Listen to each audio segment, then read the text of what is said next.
Ихлас туганның иң көсле сара, яманлыкка каршы иң куәтле корал икәнлеге барыбызга мәгълүм. Уларда безгә һөекле пәйгамбәрләребез өйрәткән, кадерле мирас итеп калдырган. Тап шуларның береһе тураһында бүгенге һүзебез.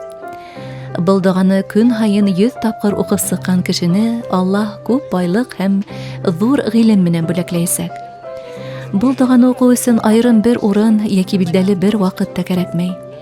Һүз Аллаһтың рәхимлеге менән Мөхәммәд галәйһиссәлату вассалам аша безгә yetkерелгән истигъфар, ягъни тәүбә итү дугаһы хакында.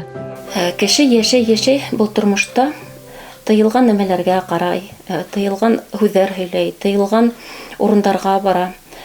Яшәү рәвешендә без үзебезнең тормыштан булган сафлыгыбызды, балалык сафлыгыбызды, тәүфигыбызды дип әйтәм инде. Ниндидер кимәлдә югалта барабыз. Һәм кешенең йөрәге кипкән йир һәмак, эшкәртелмәгән, хәүф белмәгән йир һәмак ул да кибә бара. Шуңа күрә ошо йөрәкте йомшарту өчен, сафландыру өчен махсус формулалар, махсус дугалар бар. Мөхәммәд галәйһиссәлам ошо ниндәй иң мөһим дуга, тәүбә дугаһы тараф менән тадартып була йөрәкте дип Аллаһ Тәгаләгә өндәшкән вакытта Җәбраил фәрештә аша Мөхәммәд галәйһиссәламгә ошо истигъфар, тәүбә формулаһы өйрәтелә. Мөхәммәд галәйһиссәлам был формуланы үзенең кустыһы һәм кияүе Али радияллаһу анһуга өйрәтә. Һәм ошо формула йөрәктәрдән йөрәккә бирелеп, буындардан буындар аша, безнең рухи устазларыбыз аша бүгенге көнгәсә безгә килеп yeткән. Ул формула ябай гына формула түгел, унда Аллаһ Тәгаләнең 99 сифатының исмул азам төбәтәбез битендә 2 сифаты ла телгә алына. Хайюл кайюм, хай тере һәм кайюм мәңгелек дигән сифаттары. Һәм ошо сифаттарны телгә алынганга күрә һәм ихлас йөрәк менән берничә тапкыр көненә 100 тапкырдан алып 700 тапкырга тикле әйтелгәнгә, ул бер тапкыр тәүбә 60,000 тапкыр тәүбә һораган сыга караганда, ошо бер тапкыр ошо истигъфар тәүбәһен уку нык эффектив рәвештә кешенең йөрәген тадарта. Ул Астагфируллаһа лази ла илаһа илля һуал хаййул кайюм ва атубу илейхи дип әйтелә. Ни өчен кешенең йөрәген тазарту зарур, ни өчен ул мотлак. Бuna күп кенә зур укулар укыган вакытта, студент вакытымдан бирле үземә шундый һорау бирәм. Кеше югары белем алган осракта ла ни өчен ул каты, кырыс, каты бәгырьле булып кала?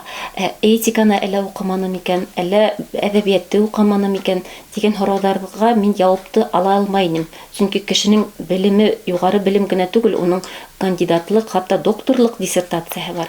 Әмма ләкин моны ошо суфыйсылык һәм ошо остаздардан алынган вертикаль кимәлдәге белем дип мин күп кенә лекцияларда һөйләгәнем бар. Горизонталь кимәлдәге белем бар. Һәм вертикаль кимәлдәге заһир һәм батын белемдәр дип әйтәбез. Заһир ул моны ошо көндәлек тормышыбызда кирәкле белемдәр һәм батын ул серле белем. Ул ошо белемде остаздардан алгас, ошо истигъфар формулаһын үтәй башлагас кына кешенең йөрәге йомшара һәм тазара башлай. Һәм шул осракта гына кешенең хүзенән, гыйбадәтенән, эшенән йылылык бөркелә башлай, сафлык бөркелә башлай. Һуңнан моны ошо гыйлемдәргә юлыккас, ни өчен кеше каты бәгырьле була? Чөнки ул йөрәге бысрак булгас, моны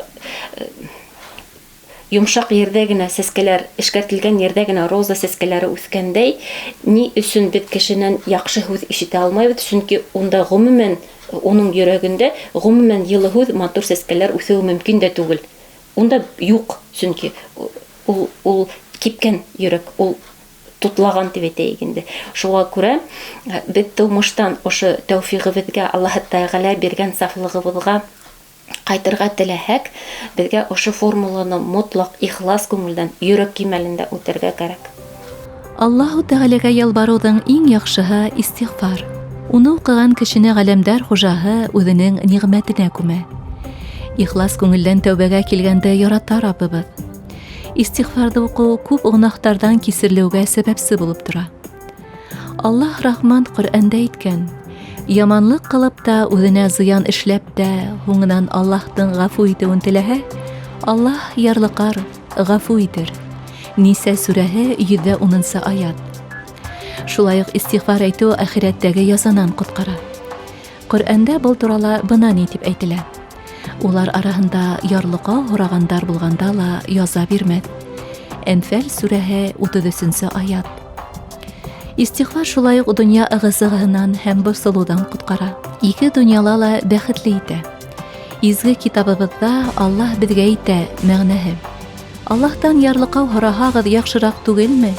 Бәлки ул һеҙгә мәрхәмәтле булыр. Нәмл сүрәһе 46 аят.